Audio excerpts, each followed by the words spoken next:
Yeah, guys, we're gonna talk about this in a later video. So let me just a little teaser for y'all.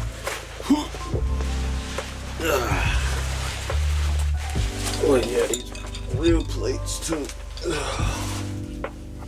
So today is actually gonna be about, we're not talking about the pistol brace thing, whatever. We're gonna make a separate video about that. But I figured today would be a good day to explore different methods that you can employ your pistols and or use your AKPs, ARPs, MP5s, Scorpions, all of this stuff while the pistol brace band thing is being fought in court before it falls. I'm not a lawyer, this ain't legal advice, but no pistol brace for real means no problem from what I understand. So let me get into my current two most useful setups. So this right here, my ARP 5.56, you can see empty, nothing in the chamber, nothing in the mag. Basically how you would shoot this would be from the cheek pistol, hence cheek pistol in the name of the video, right? This is just one of my setups that I'm gonna have on this. You can still, from what I understand, as long as you have the tube on there, run any length pistol and all of that stuff. This is just a 7.5. Doing this for demonstration purposes. It's easier to fit in the frame. So I was thinking about the cheek thing, and I'm like, you can't really do that with the AK, right? So my AKP, make sure that's good. My AKP, can't really do that. So I was like looking online, seeing different methods in which that you can still shoot it, because the one method that I know is to use the sling. This is my 1-point sling with the bungee. It might be a Magpul, I don't know, I don't remember. I got this thing like probably 6-7 years ago. 1-point sling, and I got a 1-point on my AKP, which I'll show in a little bit. But this method that I seen, I was looking up how to shoot your AKP right, or AK pistol right, and this guy, I'm gonna put his name on the screen so you could go check out his original videos. He did this way before the bands and stuff. Maybe he foreseen it, or maybe he just thought that it was a better way.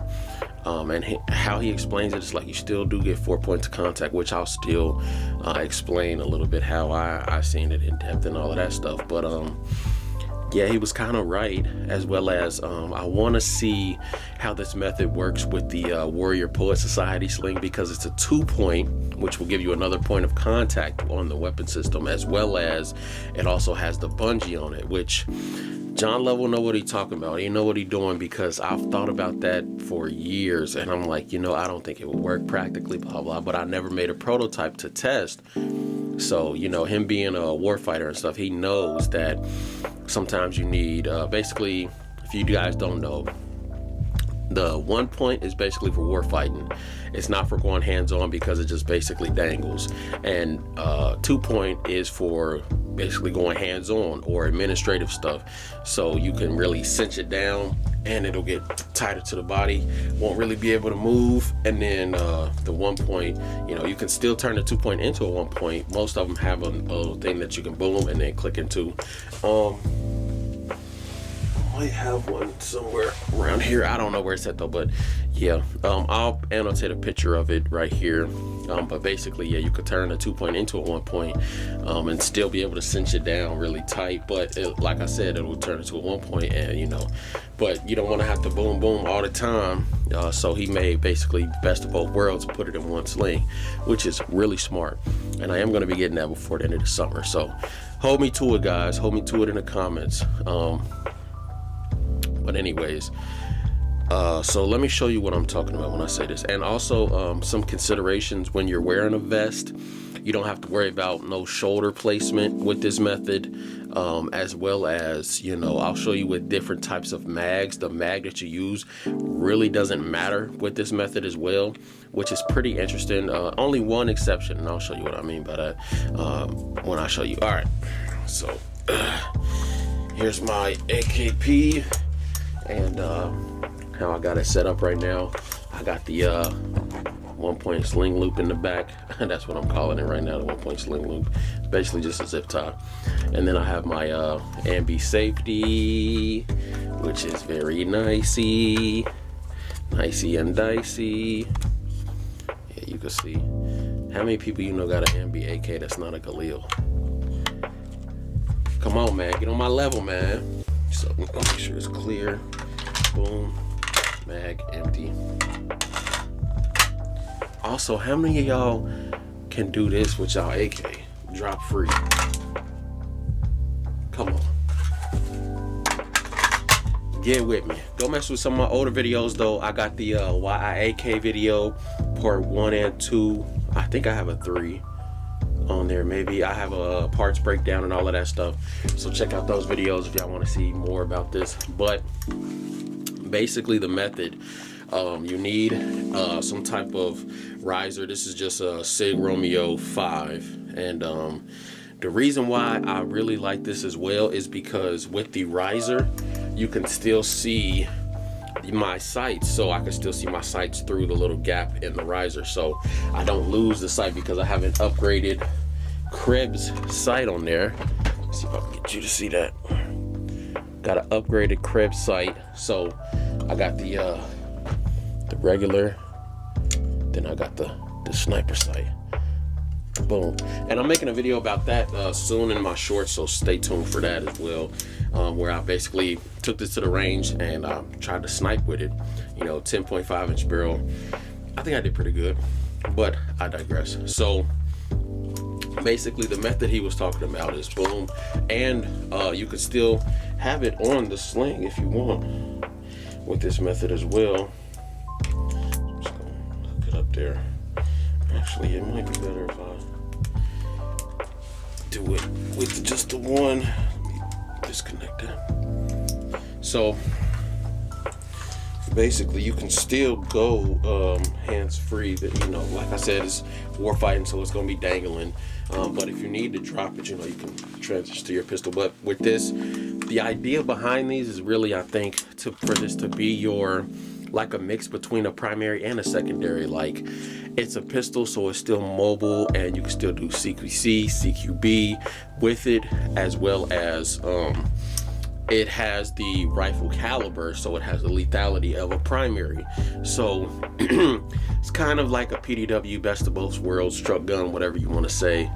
But does it really fit the role? We'll make a separate video about that.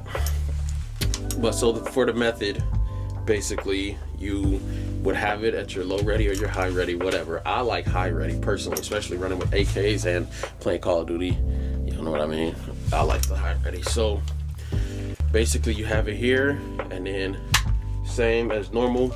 So you're basically putting your cheek to the back of the receiver, and yes, this has reciprocating mass, but it's basically gonna just recoil into or around your cheek. So that's why it's called the cheek pistol method. So boom, you're bringing it, and then the dot, getting another one that can go a little bit more forward with the mount that it's coming with, as well as it's going to be my end of the world red dot, and I'll show you why once I get it.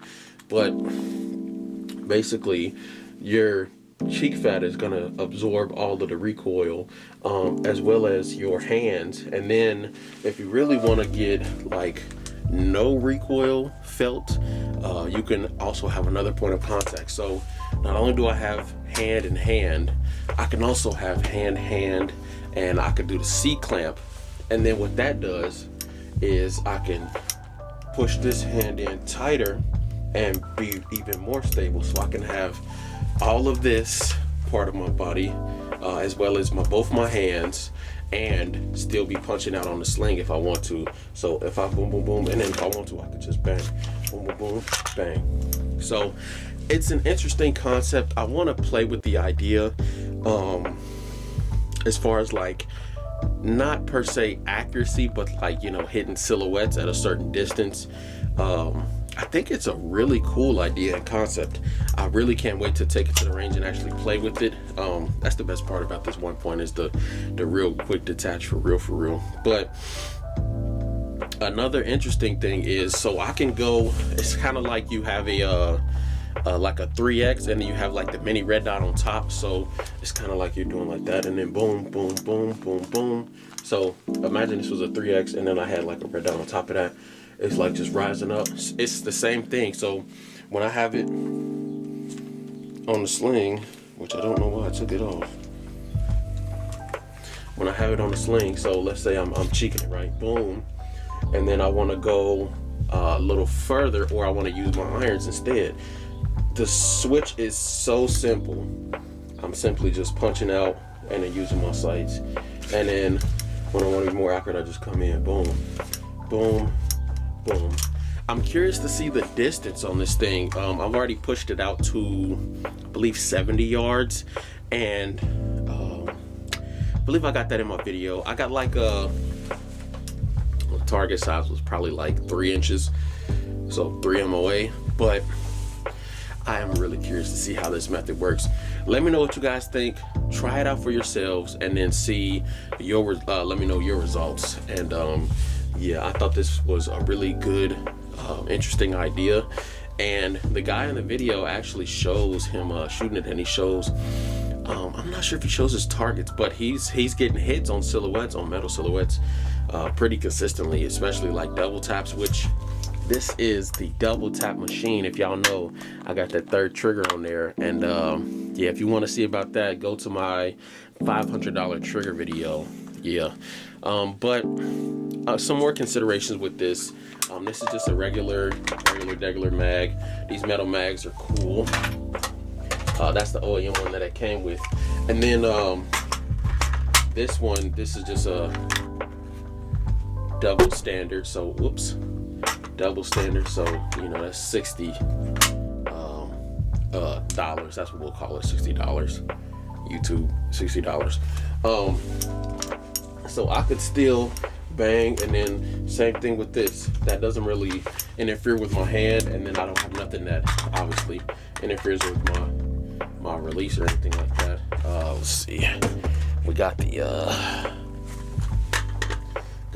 40. And same thing with that, you know, that's too crazy. Boom, boom. It's really like, once you get the hang of it and practice it more, I'm positive that you guys can get a fluid motion with it. X-Tac, you know, same thing. Same thing with that. I just wanted to show off my mags. And then we got the quad 60. And now this is kind of, I don't want to say this is where it get interesting, because this is my baby right here. But I know it works flawlessly. If you want to see, you know, check out the video. I'm shooting it. I got like 6 or 7 videos shooting it. But this is where it would get pretty interesting, because this is where the rapid fire would kick in. And carrying this on the body, this would be heavy. Not the heaviest option. I'll show you that one next. But this one is probably, if you're looking for the highest capacity, this would be the option to go with. There's another one that I want to test out. I think I got this one for about $70 when it first came out. This is the AC Unity. And then there's another one by like Schmeiser or something.